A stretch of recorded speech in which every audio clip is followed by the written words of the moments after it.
live. All right. Okay, y'all, this is my first. Let me make sure y'all can hear me good.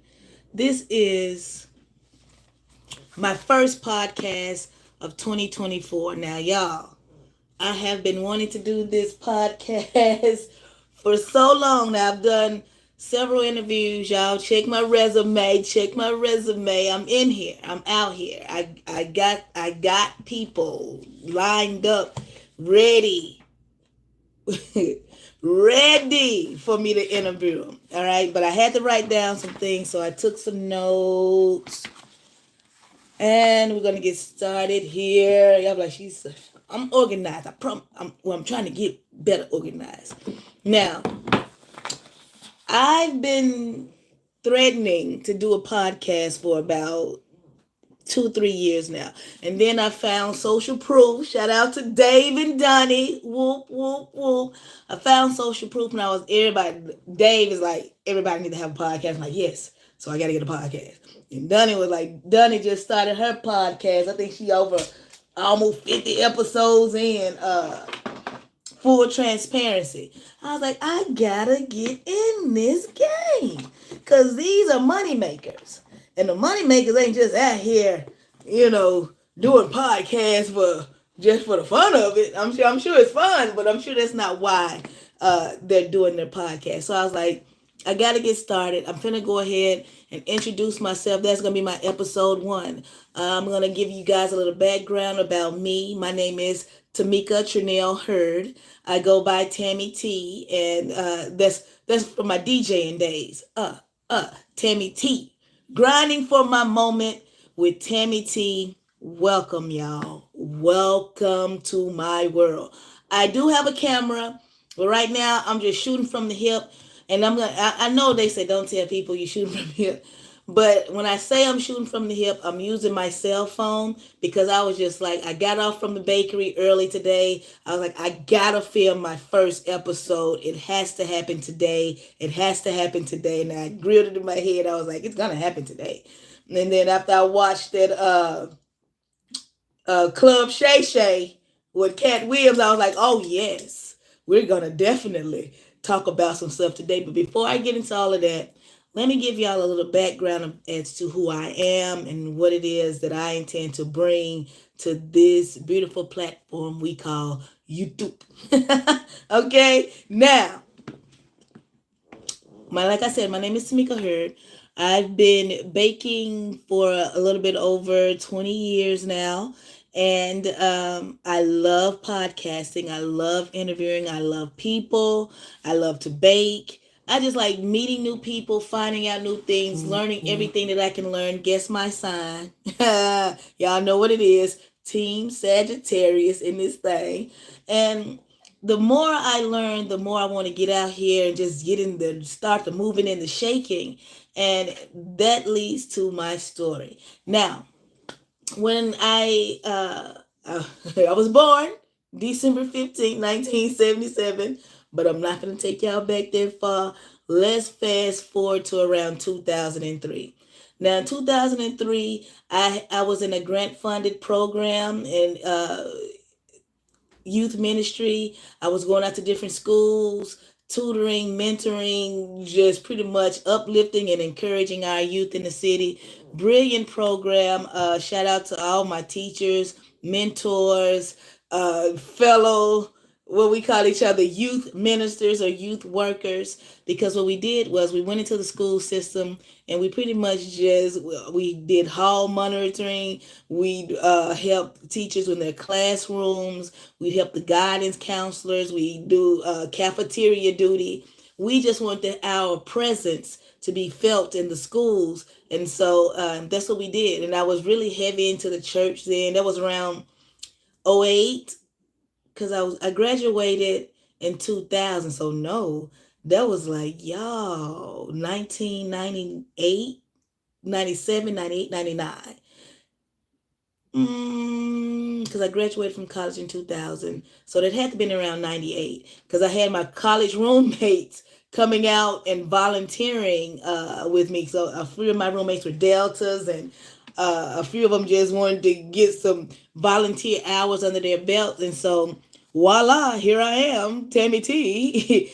And I had a space for everybody to go who wanted to volunteer because my youth ministry, I think we recruited probably about 75 to 150 kids, and we did we it was at the New Olivet Baptist Church. Shout out to Pastor KT Whalum Jr. Over, and it was when it was in Orange Mound, because y'all know those are my stomping grounds. If you didn't know, now you know. And so we were in Orange Mound. Great church, great ministry, great people. I learned so much under the tutelage of Pastor KT Whalum Jr. Y'all better not ever say nothing bad about him. That's my forever pastor, forever First Lady, Sheila Whalum, First Lady, Sheila Whalum. Y'all know what it is. And it's just a beautiful family.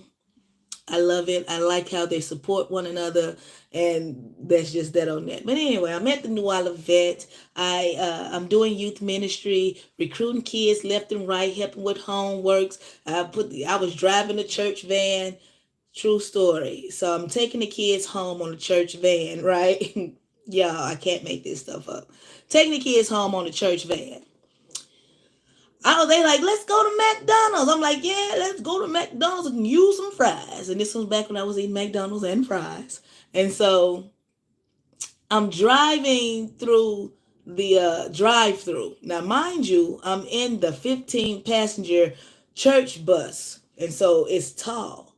Y'all, messed up the top of the church bus. That was probably my last time driving the church bus, because that little clearance up there means something. And if you didn't know, now you know, because we was well above it and we hit it. I was like, oh God, I had to tell Pastor, but it wasn't no big deal, you know. It was all good. But that means something. All right, now, fast forward. Youth ministry, grade 98 all the way up to 03. Grant funded, paying my bills with about $300-400 a week. I'm still in college, so that's not bad money for me, you know, because I'm still in school, and I couldn't do too much. So that was cool. And but in 03, the grant funds were depleted from that program. So there I was with nothing but a college degree in English with professional and technical writing and a minor in sociology, and really no real skills. I worked at FedEx overnight when I was in college, and I really didn't know what I was going to do. I really didn't know, y'all.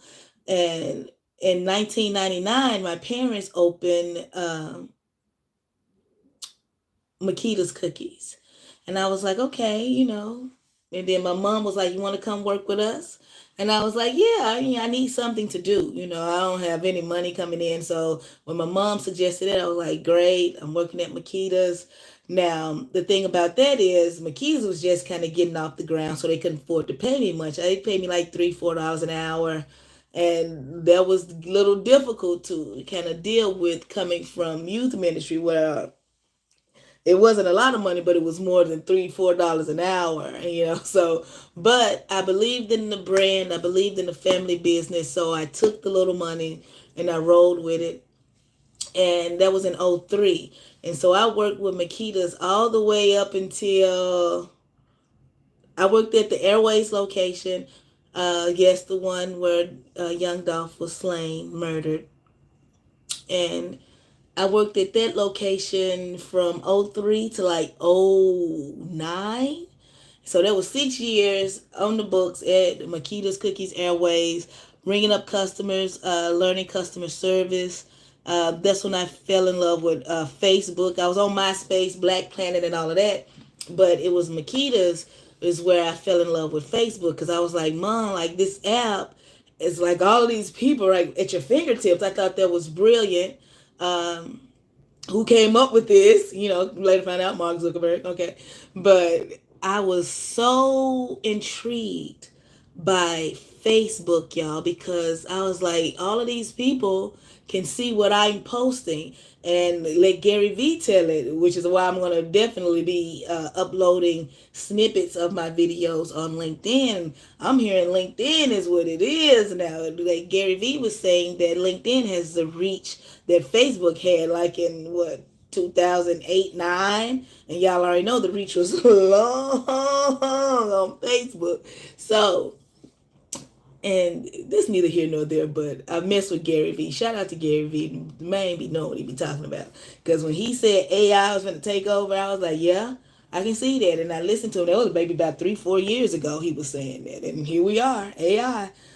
But anyway, Facebook, and I was putting not ads, but I was just letting people know that Makeda's is open, what Makeda's is about. I'm taking pictures of product, posting it, putting it out there, and I fell in love with it, y'all. I've always been a poster, like even on MySpace and Black Planet, but Facebook was just like a horse of another color. I felt like I had wings, I could fly with Facebook because I felt like the reach was there, and I was right.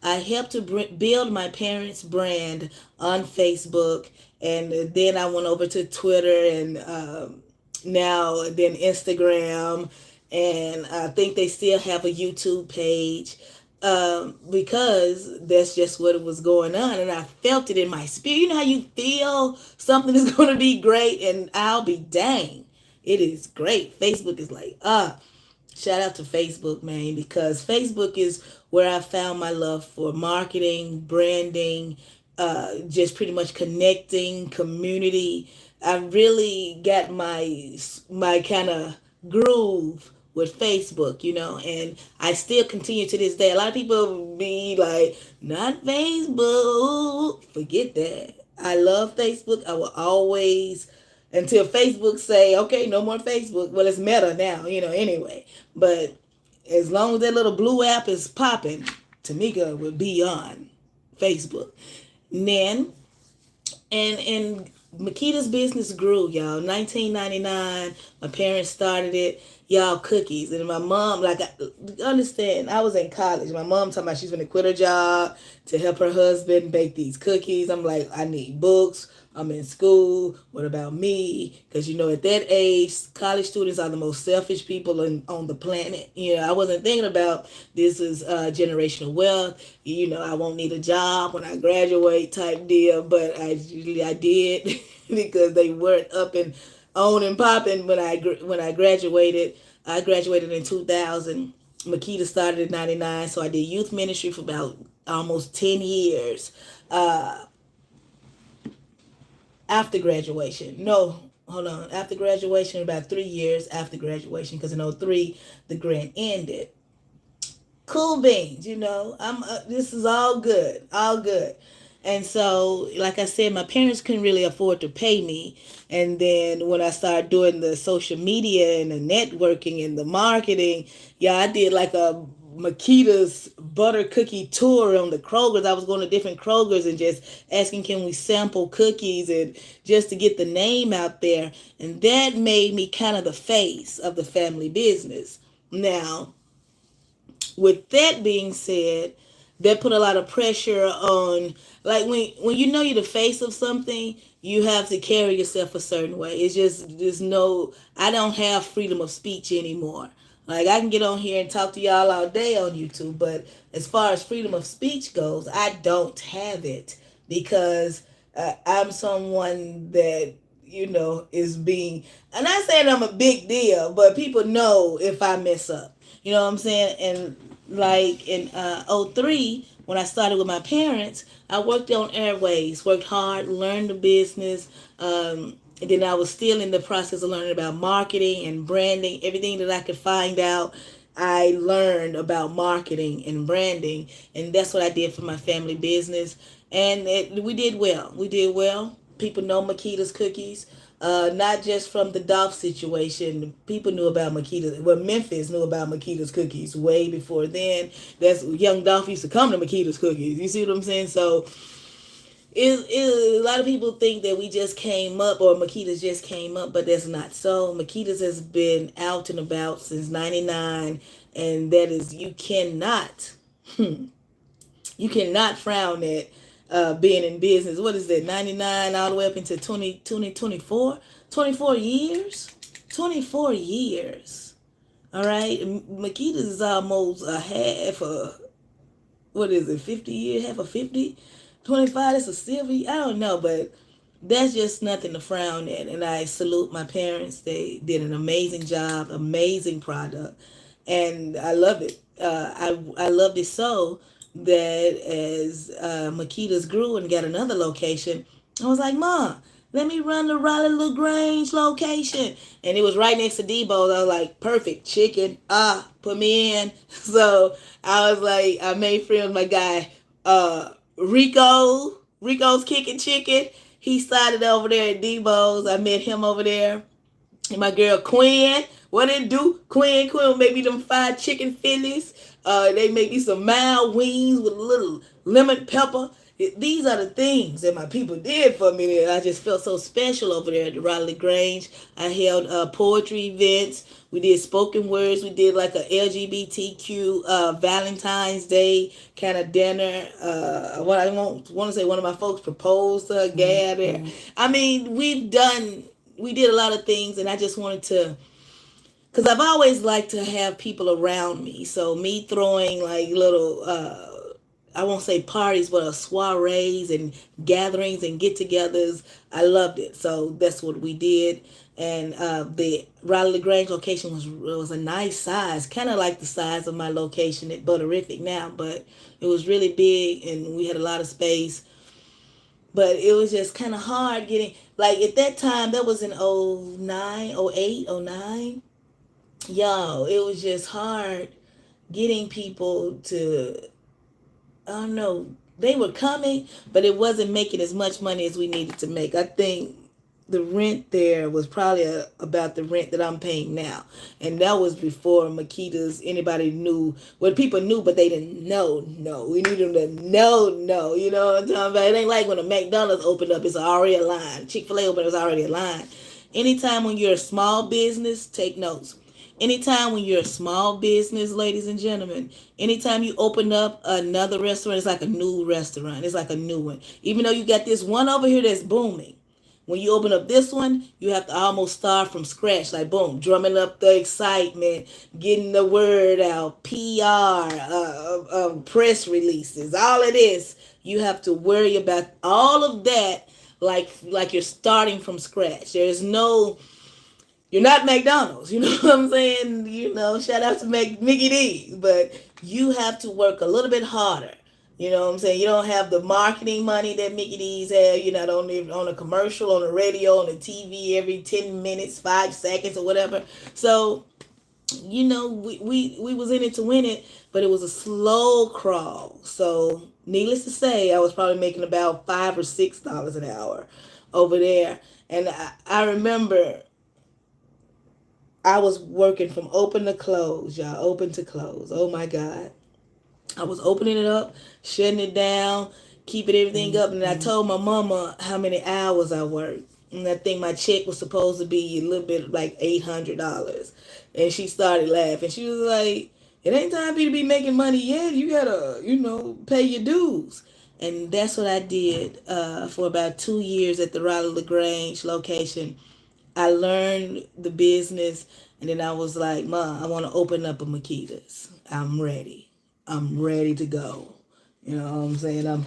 I can do this. I can run a business. I've seen y'all do it. Let me have my go at it. So funny thing is, my building was 1329 Madison, which is where Rico's Kicking Chicken is right now today. You know what I'm saying? That is crazy to me, full circle type things. And man, I'm telling y'all, I did all the things. I thought that I was ready. But this is where I didn't understand business. And I'll say it this way. I was buying the dough from my parents. Already I'm mad. That's me at a deficit because rent was only like $1,000. It wasn't high. I wish my rent was $1,000. That I would be killing it, killing it, killing it. But times have changed, inflation, prices go up, everything is up, and including rent. You know what I'm saying? So it's all good though. It's all good. But I was over there at 1329 Madison buying dough from my parents and still trying to pay my bills at the house and my bill. And at that point, I didn't have a supportive partner that believed in me enough to I didn't have a partner like my mom, was with my stepdad. Like my mom would be like helping to pay the rent for Makita sometime out of her check at the bed, and I didn't I didn't have that type of support.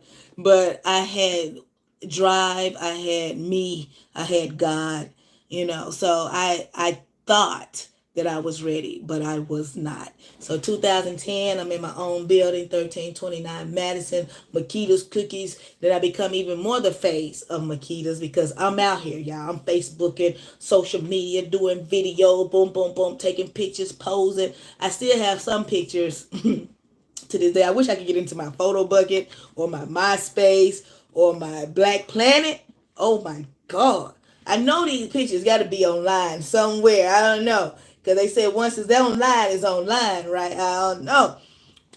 But, that's a whole nother story, y'all. It gets crazy for me. Anyway, 2010, I'm having relationship issues. Let me tell y'all something. Take notes. When you're running a business, when it takes a special type of partner to be the partner or the spouse or the girlfriend or boyfriend of an entrepreneur. Entrepreneurs are, I won't say we're as selfish as college students, but we're up there, because everything that we do, think about, eat, sleep, dream, drink, breathe, is that business. And that's pretty much, I was all in, just like now I'm all in with Butterific. Like when you see me, is you better believe it, you better know it, you better, it's in my vocabulary. I'm Butterific now. Because when you ask me how you doing, oh, I'm Butterific. You know what I'm saying? That's how locked in I become when I start a business. And that's what happened with Makita's Midtown. That's where I was as my first business. I was 30. How old was I need to write this stuff down, y'all. How old was I in 2010? I was born in, y'all get out of here, 2010, 73.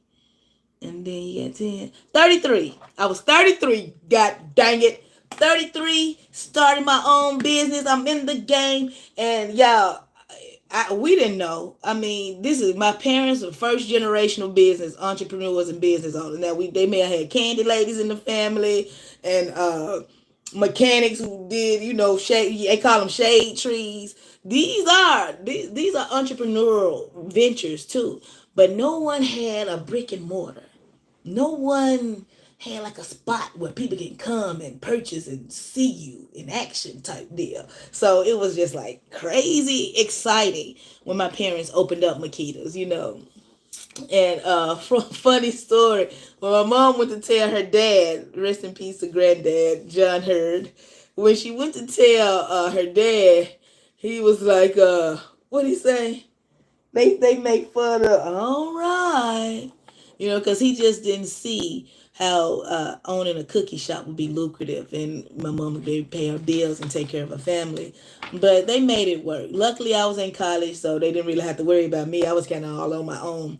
They did have my sister and my little brother, though, who are both still working in the family business right now today. Right now today, ladies and gentlemen.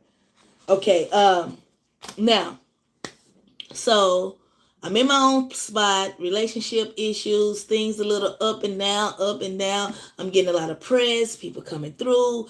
I meet so many great people. Nicole Gates, Kelly Price. That's when I met my guy Trey. it's like I meet so many great people at that location. So I'll never say that that was in vain, like that I shouldn't have done it, because of the connections and the link-ins and the link-ups I had and I got from that location. I still cherish those today. So it wasn't like it was a mistake. It was just I wasn't ready. Bad career move. All right. So in 2010 open, 2011 grand closing. So now this is the point. I'm at rock bottom. I'm out of the relationship because the relationship straight toxic. Um, and so you just gotta have a good person on your team, y'all. You that's part of entrepreneurs being great.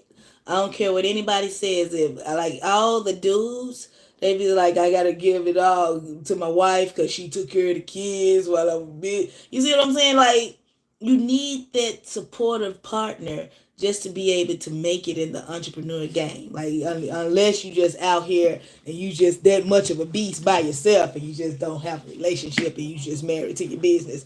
I know people like that too. It happens. And no shade at all. Salute. But after all of that happened, I lost my business. Straight sad, y'all. And when you fail, and I'll never forget, I want to say I was watching Social Proof when they said this, but when you fail as an entrepreneur, you don't you fail publicly, and I'm like, yeah, we gonna move to another location, straight line. I ain't know where I was gonna move to. I ain't know who was gonna give me another chance. I ain't had no money to put down on anything. All I had was maybe $500 in a checking account, and I probably was supposed to probably pay a bill with that. I didn't have a car. I had moved to Midtown, so I was walking to work because I was dedicated. I was going to either rain, sleet, or snow. I'm going to get there. I'm going to bake. And when I was there, I loved it. It was just, wasn't my time, So I failed miserably. So from like 2011 to 2000 and yeah, I was just fluctuating out here. I eventually went back to Makita's and I helped with the Hickory Hill location, which was in the Hickory Ridge Mall. That's when the Hickory Ridge Mall was nice, though. They had a little grand reopening. No, this was before the tornado hit. When they did, before the tornado hit, Hickory Ridge Mall was a great mall. I feel like if it would have continued to be a mall and that because like it took so long for them to recover from or to rebuild from the tornado that a lot of the anchor stores like Macy's, Dillard's, Sears had to pull away because they're paying rent for a spot that's doesn't look like y'all was gonna get it up. And when they finally got it up, it never got back to its full capability of being a mall. I won't speak on that because I just won't. But it's never been the same at the Hickory Ridge Mall. But so my parents eventually pulled out of the mall because it just wasn't bringing any revenue. Your bottom line is just your bottom line, ladies and gentlemen. And so so then they didn't have anywhere for me to work. So then, y'all, I had to. Now, all while this is happening, I'm still running the Makita's social media and doing the PR and the marketing and the branding for Makita's Cookies. Even when I wasn't employed by Makita's, I was still helping my mom. They text me like, my sister let me know we got this special going on, and I put it out there, and people would still be engaging and still pretty much thinking that I involved with Makita's, which I still was, but I just wasn't getting paid. And so I started working in different places. I think I went to Menlo, Nike Golf. I worked there for some time. It was fun. I met a lot of great people there too. Shout out to the team, man. There was some good people too, man. And I worked that just to get back on my feet, y'all. It was crazy. I went through a temp agency. I'll never forget. This is the most humbling stuff y'all ever hear me talk about. Went through a temp agency, and I was like, I can't even go through the door. You know what I'm talking about? Met a temp agency. Fill out application. It was like, this job pays, was it how much? $10 an hour, $11 an hour, something crazy. But then at the temp agency, it was probably about $16, $17 an hour, but the temp agency has to get paid too. That's why I probably need to open up a temp agency, because y'all get paid and don't have to do anything but assign people to a spot to put in their time and work. That's dope to me. I'm gonna figure that out. But that's some talk about some passive income right there.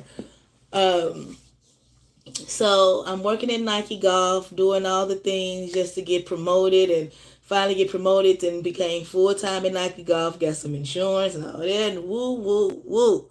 But the entrepreneur bug is in me now. You know what I'm saying? I had me a location in 2010, and time is just moving. I was like, I need another location. I need to be baking. I need to be on social media telling the people what I need for them to help me do. But and eventually, like, people come up to me now, you always talked about opening up your own bakery when I worked at FedEx. And same thing. People like, you said you wanted your own business, and I did, y'all. And now I have my own business. Now, I went back to Makita's several times, worked for free. I think I tapped out at about $10 an hour at Makita's homemade butter cookies. My parents just couldn't afford. They couldn't afford me. That's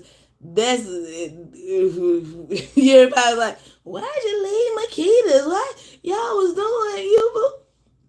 They couldn't afford me, and I'm telling you, was it Eartha Kitt says a lady always knows when to leave, ladies and gentlemen.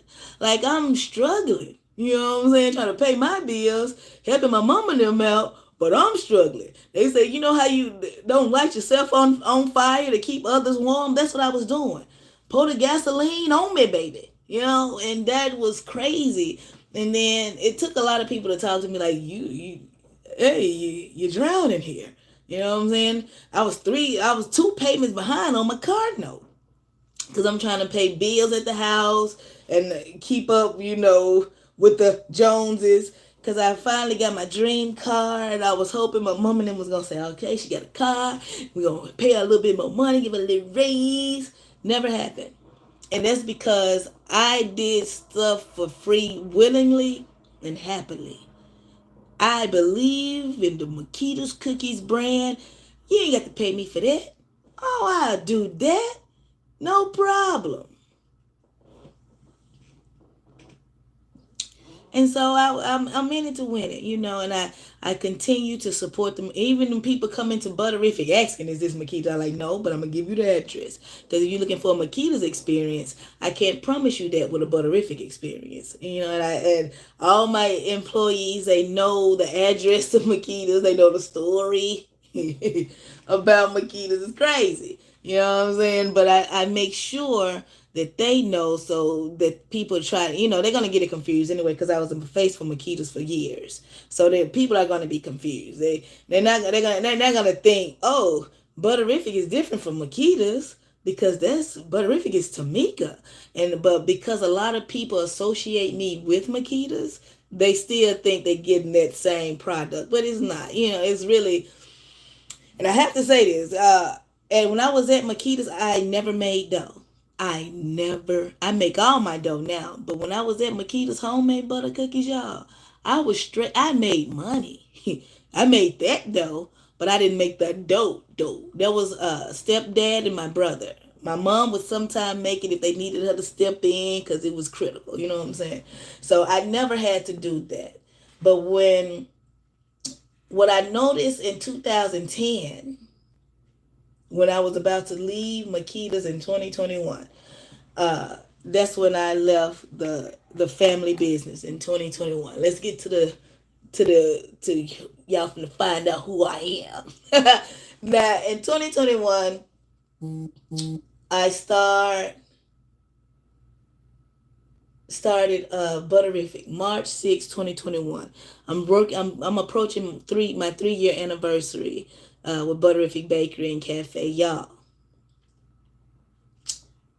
That beginning Butterific was the most emotional time for me because I put so much, '03 all the way up to 2021.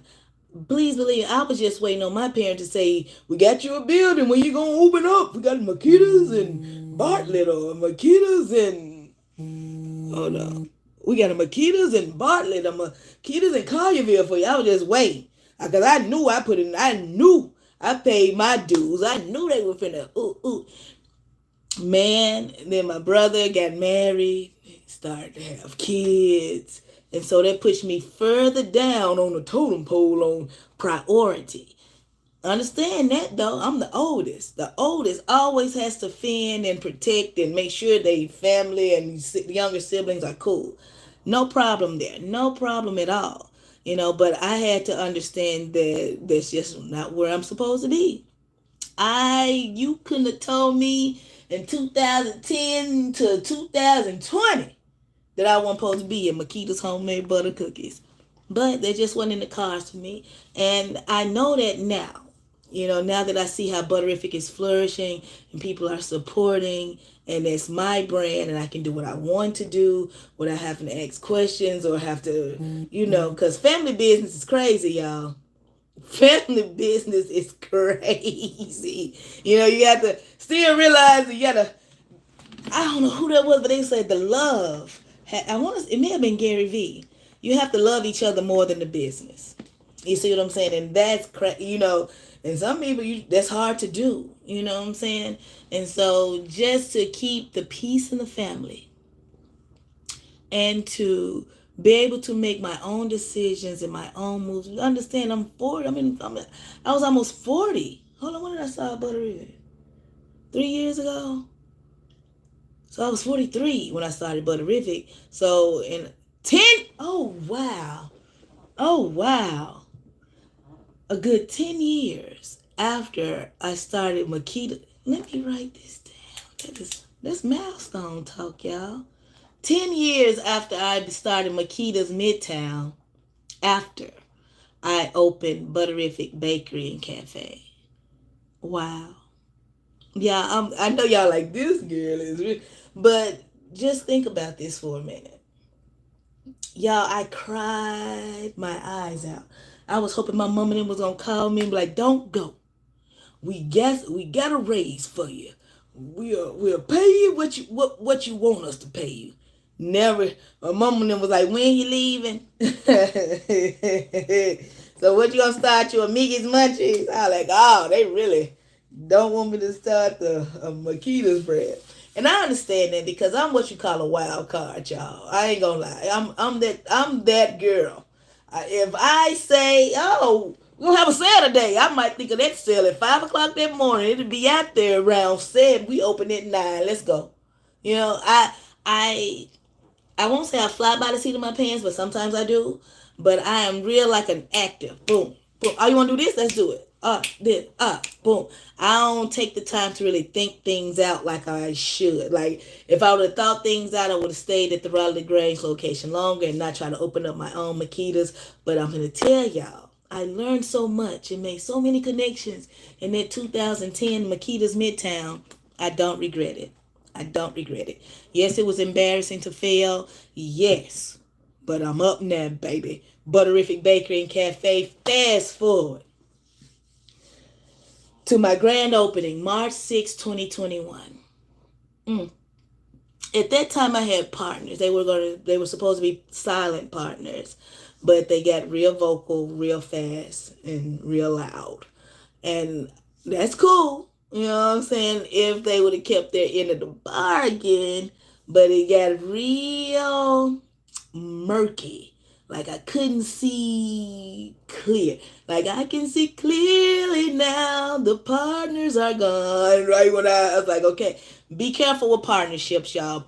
You got to make sure you're on the same page, that you want the same things to happen, and you have the same vision. This is lucrative stuff. Like, this is important. You see what I'm saying? Like, you got to make sure if you a partner is almost like my partner in life is if not the one of the most important people in my world. You know what I'm saying? So my partner in Butterific is going to be an important person. I mean, this is the person I'm inviting to dinner, and my baby cook for him and all of that. You know what I'm saying? So that's how critical it is. So now I know before I bring anybody aboard, I got to make sure I got all my systems in place, I's dotted, T's crossed, because that's important in a partnership, that you understand. You have total transparency, full understanding of the vision, and you guys are working together on this thing toward the same vision.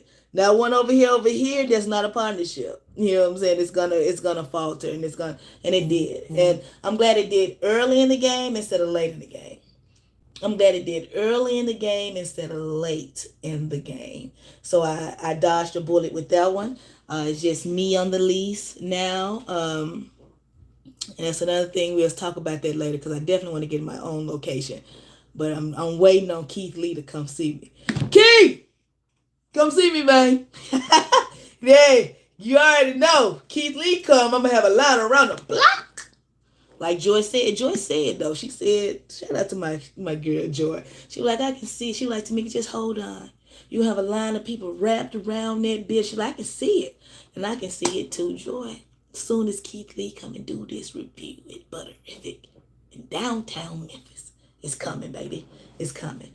But, and I digress, y'all. But now, looking back, like they say, hindsight is 2020. I'm glad I made the moves I did. I'm in control of my own money now. What I want to do, my own destiny. I don't have to ask for permission to do anything. And for y'all know, for a Sagittarius, asking for permission is just like, why? But out of respect for my parents, I had to go ahead and jump that ship, because I was ready to just be all over the place doing what I want to do. And that's what I get to do at Butterific every day. Every day I get to do that at Butterific, and I love it. I get to bake, I get to talk to y'all, and that's why I'm starting this podcast, because and it's definitely going to be sponsored by, you guessed it, Local Vibes Only and Butterific. Local Vibes Only is my platform that I use to do interviews, and anything that I did on YouTube, I just put it under the Local Vibes Only umbrella. And that's the same thing I'm going to do with the Grinding for My Moment podcast that you guys are witnessing. Because they was like, it's hard to just sit and talk to a camera. Not for me. Shout out to my fly balls. I still have my fly balls. Look, I got this at the morning meetup. This is like one of my favorite little ditties to write in. I am not a good at planning and writing in planners, but when I do write and I do plan, I use my fly balls planner. But business is up and down. Entrepreneurship is like, some days you make 200, some days you make 2,000. And that's pretty much how it's been with me at Butterific. Coming up on MLK Day, January 15th, we're doing, that's going to be our 10K in a day down here at Butterific Bakery and Cafe. So 10K in a day with... on MLK Day. So that's when the goal is just to make $10,000 in that day. Now, because I have a website, I include my website sales, all of my tablets, the food ordering apps, DoorDash, Grubhub, Uber Eats, on all of those platforms. I'm just going as hard as I can with the promotions and trying to make 10K in a day. So if y'all watching this and you're not in Memphis, go ahead and order some cookies. I'm put the link in this video definitely on the 15th, because that's going to contribute to my bottom line and my goal for 10K in a day. Y'all, I have been talking for 45 minutes, and this is basically what you're going to get from me. Either you're going to see me talking, or I'm going to have be at the bakery. I'm going to interview some people. I know a few people that I would love to get in the chair and then pick their brains. So I'm definitely going to holler at them. But just know, y'all, I had to get, even though I'm on my phone now, I do have a camera. My baby bought me a camera for Christmas. I'm going to tweak it. I'm going to be doing some some green screen reviews and all of that. But right now, y'all, I just want to introduce y'all to me, Tamika Hurd, Tamika Chanel Casanova, Tammy T. I'm in this thing, y'all. I'm not perfect. I'm definitely a human that is just humaning, humaning, and it's been a good ride, y'all. I can't complain. I mean, who we could all complain, but I won't. I won't complain because at the end of the day, everything that I've gone through has taught me some valuable lessons, some valuable lessons. And I just want to share it with y'all. I'm gonna share what I learned, share what I know, talk to some people, pick their brain for y'all so y'all can learn and get more information and get better, or as I like to say, butter. Y'all know what it is. Now, this journey's got to drop on Friday. So every Friday, that's gonna be my deal. Every Friday, I'm gonna drop a video. I don't know if it's me talking, but I pretty much let y'all know I got thumbnails. I'm ready. They say it's all about the thumbnails on YouTube, so I'm gonna make sure I make those proper thumbnails on Canva, baby. Shout out to Canva, man. Canva is the stuff. I love it. But y'all, Butterific Bakery and Cafe, that's me. I'm located at 488 South 2nd Street, Memphis, Tennessee, 38103. You can order cookies at www.butterificbakery.com. And that's two F's and two T's. Yeah, y'all know what it is. You better believe it. And shout out to my team.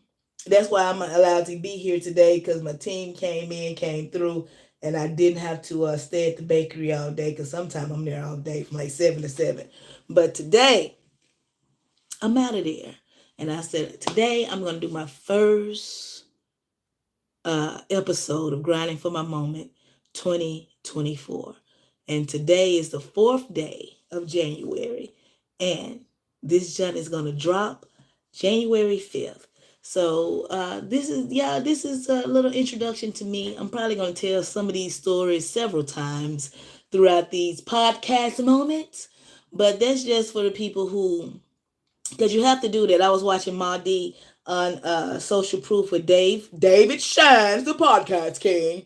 And he said that's what you have to do. You have to pretty much introduce yourself every time you do your podcast or every time you speak. Because there's some people who aren't in the room and don't know who you are. So it's important for you to oh, that's my baby calling. Let's wrap it up. So it's important for you to make that introduction, even though it's like I'm saying the same thing over. You got to make sure that you're welcoming and introducing yourself to your new followers and your new subscribers. So y'all just bear with me. I'm learning. This podcast deal is fun. I took the podcast course with David Shands. I learned a lot, took a lot of notes, and now I just have to apply application and just do the work. In a year's time, I feel like Grinding for My Moment will be among some of the greatest podcasts. And I'm only going to get better. I'm only going to get better. So y'all just roll with me. I appreciate y'all for tuning in. Grinding for My Moment with Tammy T right here on YouTube. And also catch me on Facebook, LinkedIn. Come on, Nat, TikTok. Where you at? Instagram. Pow. I'm on all of that. And usually it's Butterific, but Local Vibes Only. If you're looking for the Local Vibes Only platform, I have it on Facebook, Instagram, YouTube. And that's my platform where I I upload. See, I'm getting tongue-tied because I've been talking. I should have brought me some water here, but I got to stop soon or it's going to get ignorant. So, this is a seed. I know this Kevin is a seed. Ooh, okay. But y'all know I miss some more than Flame. That's my boy. But seeds is fine too. Let me get off of here now. But thank y'all again. Grinding for My Moment is now a thing. Every week, every Friday, I'm dropping something. I don't care if it's a book review, an interview, me just talking to y'all about my day. Because sometimes, you just need to vent. And I'm glad I got y'all here to listen to me. Tammy T in the place to be. Boom, boom. Oh, yeah, I got this. Oh, Let me see. Cause y'all like this girl. But my guy Trey, my sister's boyfriend, wrote here a song for me. Let me see if it's still in here. Excuse me. Trick or treat. Okay. I hear my baby coming in. Okay. And I'm probably going to more than likely have Trigger Trey on, and he going to tell y'all how, okay. Mind on the millie, grinding hard for my moment. Blunt to the face, said a prayer, now I'm focused. Bag after bag, making plays, I'm in motion.